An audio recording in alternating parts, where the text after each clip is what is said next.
ট্রাম্পের হোয়াইট হাউসে ফিরে আসাটা যেন রূপকথার কোনো গল্প। ইতিহাস গড়ে ফিরেছেন সবচেয়ে ক্ষমতাধর দেশটির রাষ্ট্রপ্রধানের মসনদে, আর এসেই আওয়াজে তুলেছেন অভিবাসন সংক্রান্ত নীতি পরিবর্তনের। আর এতেই চরম অস্থিরতায় দিন কাটছে অনেক ভারতীয় যুবকেরই। মার্কিন মূলকের স্বপ্নে বিভোর তরুণরা পড়েছেন দ্বিধায়। এই উদ্বেগের পেছনে রয়েছে H-1B ভিসা কর্মসূচি, যা দক্ষ বিদেশি কর্মীদের যুক্তরাষ্ট্রে কাজের সুযোগ দেয়।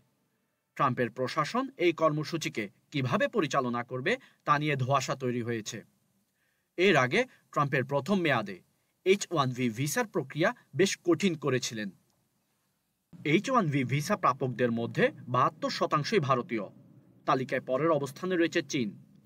প্রযুক্তি, বিজ্ঞান ও গণিত খাতে কাজ করা বিদেশি কর্মীদের জন্য যুক্তরাষ্ট্রের এই ভিসা অত্যন্ত গুরুত্বপূর্ণ। 2023 সালে এই ভিসার আওতায় যুক্তরাষ্ট্রে আসা ব্যক্তিদের মধ্যে কম্পিউটার খাতে কর্মরত ব্যক্তির সংখ্যা ছিল 65%, যাদের গড় বার্ষিক আয় $1,18,000 মার্কিন। যুক্তরাষ্ট্রে উচ্চ বেতনের চাকরির সুযোগ অনেক ভারতীয়কেই আকৃষ্ট করে। এক গবেষণায় দেখা গেছে, যুক্তরাষ্ট্রে ভারতীয়রা শিক্ষাগত এবং অর্থনৈতিকভাবে সর্বোচ্চ স্তরে রয়েছে। তবে ভিসা প্রক্রিয়া দীর্ঘসূত্রিতা এবং গ্রিন কার্ডের জন্য দীর্ঘ অপেক্ষার কারণে অনেকেই হতাশ হয়ে পড়েছেন। এদের মধ্যে বেশিরভাগই ঋণের উপর নির্ভর করে যুক্তরাষ্ট্রে পড়তে এসেছে এবং যে কোনোভাবে ভিসা আটকে গেলে তাদের পরিবার আর্থিক ক্ষতির সম্মুখীন হতে পারে।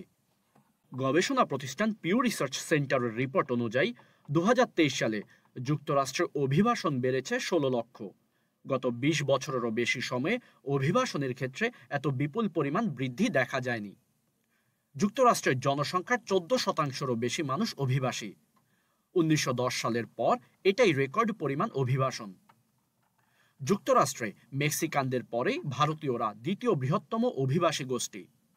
অনেক মার্কিন নাগরিক শঙ্কা করছেন যে অভিবাসনের ক্ষেত্রে এই বিপুল পরিমাণ বৃদ্ধি চাকরির সম্ভাবনাকে ক্ষতিগ্রস্ত করতে পারে। প্রেসিডেন্ট ট্রাম্প তার প্রথম মেয়াদে H-1B ভিসার জন্য কঠোর নীতিমালা প্রণয়ন করেছিলেন। 2018 সালে এই ভিসা প্রত্যাখ্যানের হার 24% পৌঁছায়, যা বারাক ওবামার সময় ছিল 5 থেকে 8%। বাইডেনের শাসনামলে এই হার 2 থেকে 4% নেমে এসেছিল। তবে ট্রাম্পের দ্বিতীয় মেয়াদে এই ভিসা নীতি কিভাবে পরিবর্তিত হবে তা নিয়ে জল্পনা চলছে। যুক্তরাষ্ট্রের H-1B ভিসা নীতি শুধু ভারতীয়দের অর্থনৈতিক উন্নতির পথ খুলে দেয়নি, বরং মার্কিন অর্থনীতিকেও শক্তিশালী করেছে। তবে আসন্ন প্রশাসনিক নীতিমালা ভারতীয়দের ভবিষ্যৎ পথচলা কতটা প্রভাবিত করবে সেটাই এখন দেখার বিষয়।